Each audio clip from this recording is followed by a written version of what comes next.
excited to be your host. My name is Temdeni Dlamini, and I have a very special guest. He's from South Africa. He's a comedian, he's a producer, he's an actor. But then I'll just allow him to introduce it. Mr. Mselegu, thank you for joining us today. Thank you for inviting me. It's a pleasure to be here. Yes, uThando Mselegu lo. Abanye bangangazi ngoThando Comedy social media. All the way from South Africa endaweni yaseThekwini. Born and raised in a small village called Mkababa. Yes. Siyati ukuthi uyi-content creator and we've seen you social media where futhi you have over 4 million noma followers across wonke social media. Sicela kubuta-ke ukuthi ufike njani lapho, like the first video that you posted yathi uthi bena 0 following, ugcina ufike njani wena ukuthi uzube ne-following lengaka? Into engathi baleke kakhulu nje ukuthi uzofike la ilento abathi i-consistent. Kumele ube consistent entweni oyenzayo cause kungenzeka uyi-create video namhlanje ibe na 10 views which will discourage you, but if uzoba consistent ukhiphe on posting maybe every day or once after 2 days, eventually you will get your breakthrough video, a video that will go viral, and then yon izokumotivate even more. And try to make sure ukuthi in the next video you better something from the previous video. Okusho ukuthi see ukuthi video masuyenzile yini onga-improve on the next one. Yes. Oh, so kahle kahle you're trying to say ukuthi noma ngabe upost udobona ngalesinye isikhathi ukuthi yati akufani, but ezuchubeka over consistent kuyachubeka kube kahle lokupostako. So ngizothanda ukukubuta ukuthi kumuntu nje lofuna ukucala naye abe content creator, yini lekufuna ukuthi lekufuna ukuthi ayende, like ngiyakuva ukhuluma ngeconsistency ukuthi wena nje kule journey yakho bekukhona yini la kufika khona ukuthi ngathi content yakho ayihambi kahle, kuhle uva ngazi ukuthi ngabe uyayekela. Wenda njani ukuthi ugcine uchubekile? How did you overcome lama challenges lawo? Yeah, I think in everything esiyenzayo as abantu we get to that point where you feel like ngathi unga-give up, engathi ubona ngathi into ayisasebenzi or engazi ukuthi mhlasimpe is not the right time. I think mina the only way yoku-overcome leyo nto ukuthi kumele kube ukuthi lento uyenza ngothando first more than anything. Ungayenzi ngokuthi ujaha imali phambili or ujaha ifame. Akube ukuthi uthando, it's something you love ukuthi uyenze, and then ke okunye it will follow you, kuzokuthola ngendlela. Imali izokufica ngendlela, ifame izokufica ngendlela, kuzoyizela ungakujaha, cause once weza ngalowo mindset uzoba nenkinga cause uzocreator but umuntu uhambe emgaqweni ubona abantu bengakurecognize and then ubone ngazi ukuthi ayikho lento oyenzayo, and then you end up ugive up kanti into yakho bisa nepotential. And same thing nangemali, uzothi uyaqala ubona imali ingenzeki, mhlambe mawusanda kuqala ungaphela no 2-3 years even 5 years ngoba ungakazi wenze ngisho isent out of i-content, but then eventually kuzogcina kwenzekile as long as ulokhana uqhubeka uconsistent wena kube ukuthi wenza into oyithandayo, so that mawuyenza ungeke uze ufeel ukugqilazeka. You will never feel like ugqilazekile mawuyobona umuntu wakho omthandayo just because uyamthanda, even if it means kumele uwalke from kaManzini uyembabane, uzowalk ufike nje khona. Yes, yindi indlela, but ngoba buthanda kuya lapha ya ijourney uzoyi-enjoy ngeke uzube nankinga. Kodwa mawukuthi uye ngezinye inhloso then ngenzeke endleleni ugcina usuzukhathala, ugcina hlasimpe usucabanga nokujika. Okay, ngiyabonga Mr. Mselegu, ngiyakuva ukhuluma ngelithambo nje kakhulu right now. Yes. And i-content yakho leningi ikhuluma nge-township life. Lokusho ukuthi wena that's what you love. I-focus yakho ikhuluma iku-township life. Wabona njani ukuthi wena this is what you want to focus on, ukuthi wena ku-journey yakho ye-comedy ufuna nje kufocusa ku-township life, and loko kuyisita kanjani i-content yakho?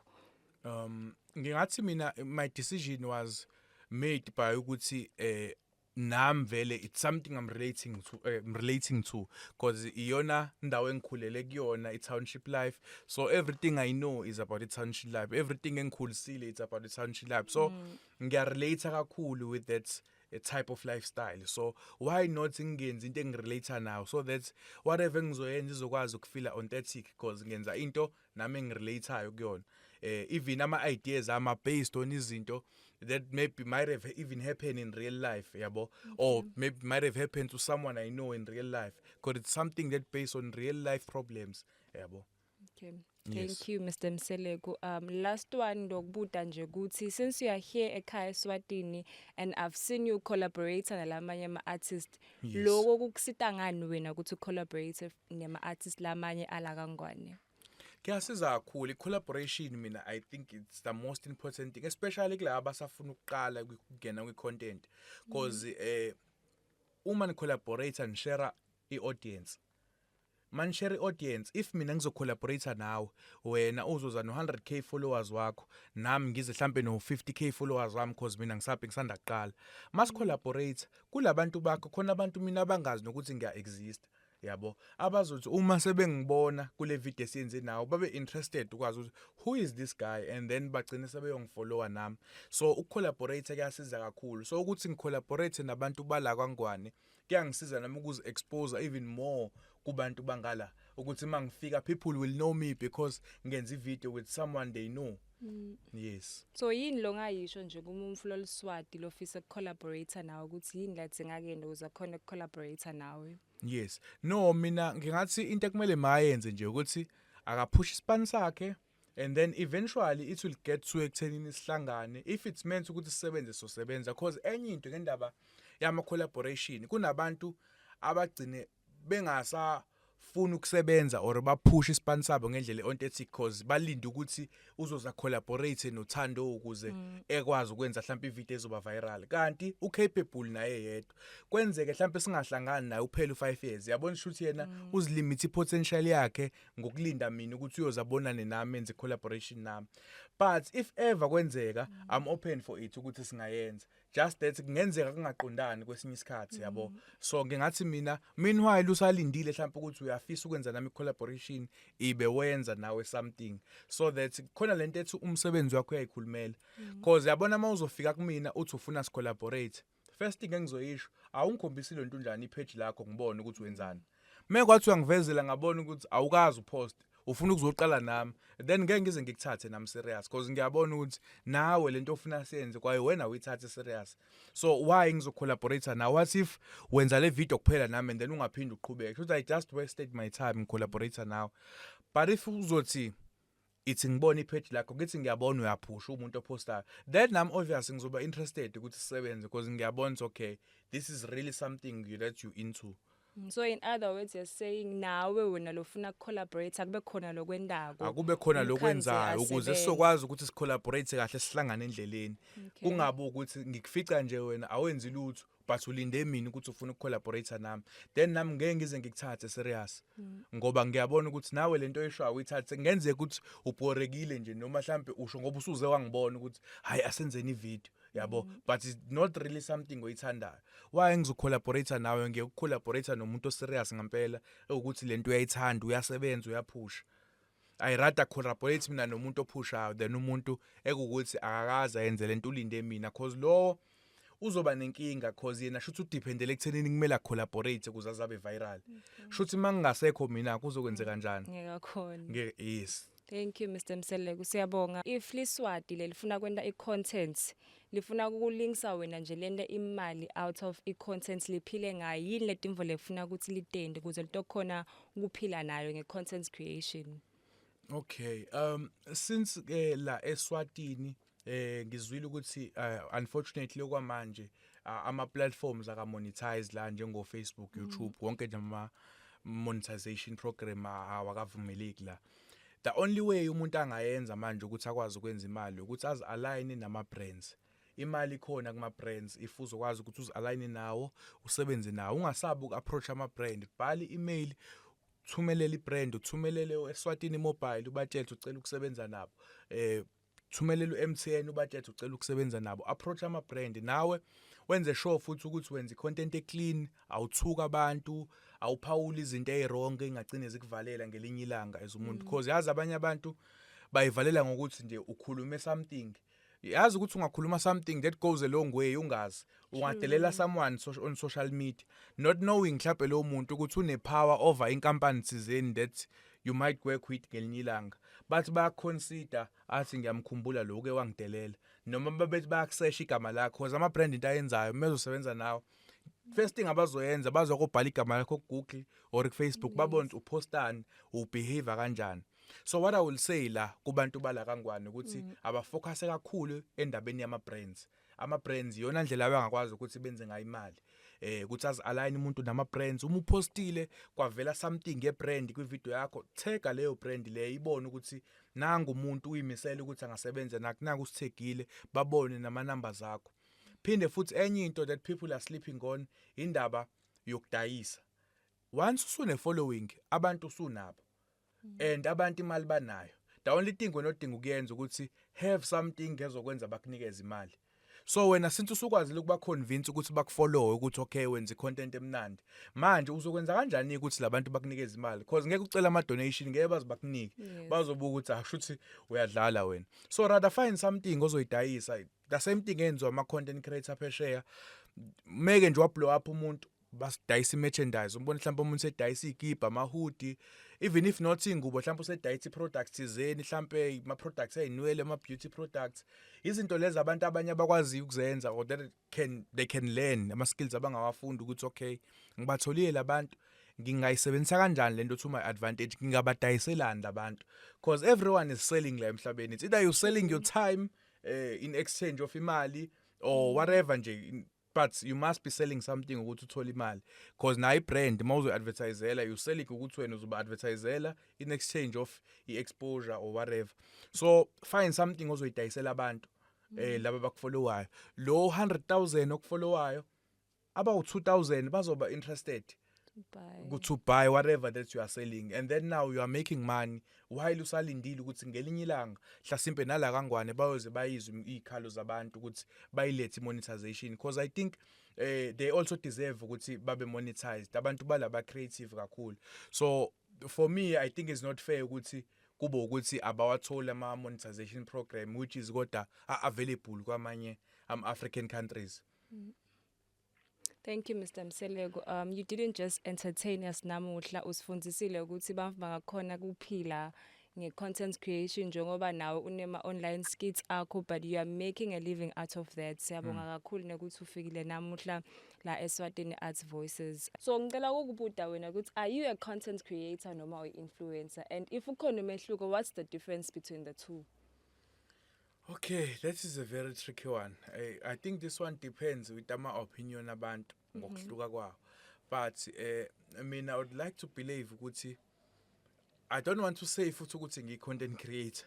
Kodwa I will lean more toward content creation than influencer. Because influencer mina ngokwami I believe ukuthi it's someone who's just gonna be liked by being themselves or by showing into ayiyona without ukuthi aza create. It's either uzoveza ubuhle bakhe or uzoveza indlela mengayo or uzoveza fitness and then people bazofisa ukufana naye lo muntu lo okushuthi yena usengakwazi ukinfluence abanye abantu that's those who look up to him ngalento la iposta ewubiyena without ukuthi uzoza create into engekho because awubu create ubuhle it's just there or fitness yes ubugoro ngabcreate kodwa akuyona into ongacreate wayinombani. Yeah, so it's people abakanjalo mina that I consider ama influencer those abaposta ku Instagram nje they are just showing their lifestyle ilabo bantu labo that I call ama influencer mina ngokwami. And then mase kuthi content creator it's someone who just creates content regardless of ukuthi babukeka kanjani how they look how they like ayikho based ekuthenini bona babukeka kanjani but it based ekuthenini ile story abas-deliver through content.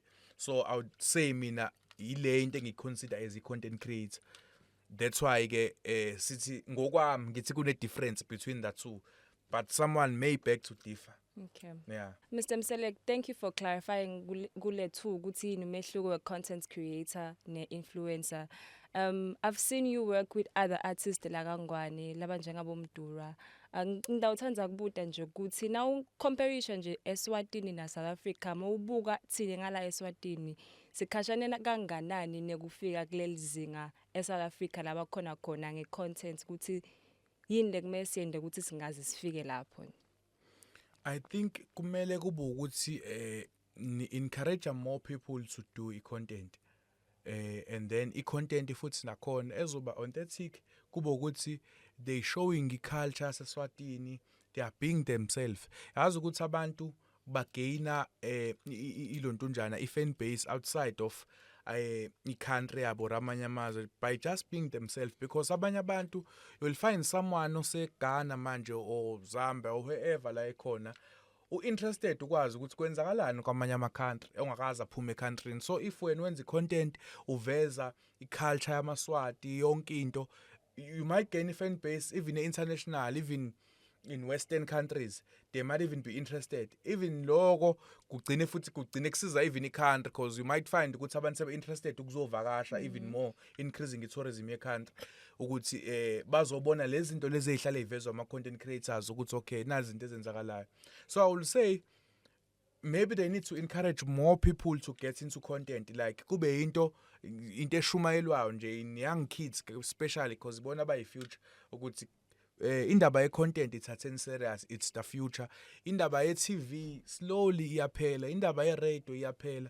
I think into manje that will be the thing nje in the next 20 years or 10 years, maybe 20 years ukude kakhulu, it will be indaba ye-content. So if manje ningakwazi ukuthi nithole more people to believe into creating content, and then slowly eventually it will get to where South Africa is. Thank Yeah, you. or other countries are. Siyabonga Yes. Mr. Mseleko. So in other words you're saying thina simaswati sofana kufuna si-encourageane ukuthi nale content creation kwayona siyithathe serious kanganani Yes. njengalaba base-South Africa. Yes. Okwekugcina Mr. Mseleko, for umfulu ofisa ukukulandzela angakukhanza kuphi, athini ama-handles akho on social media, bangakuthola kuphi so that batokufolowisha? Bangangikhanza ku Facebook uThanzo ngifuna ukuthi uThanzo Mseleku, Thando Mseleku, ku TikTok Thando Mseleku, no man ngirong, ngiyazi ngididiswa ngididiswa iswati. Okay, good morning, ngisuke ngazama ukubamba ilanguage. No, on Facebook Thando Comedy, TikTok Thando Comedy, YouTube Thando Comedy, Instagram Thando Comedy, yonke nje social media platform, na Twitter Thando Comedy. Mawusenze Thando Comedy uzothola mina, ama-account ami ayabona izibonakalela nje ku Facebook i-verified, and then on TikTok uzoyibona nje nama-followers athe kuba maningana, and then na on YouTube i-verified kuzoba lula uku-identify ukuthi yona, because kubuye kube khona inkinga yama-fake account. Okay. Yes. Thank you so much Mr. Mseleko. Babukele emakhaya, ngiyathemba nonke senivile ukuthi Mr. Mseleko ningamthola kuphi. Please ngicela niphindze nibe khona for another episode. Thank you. Siyabonga mbamba.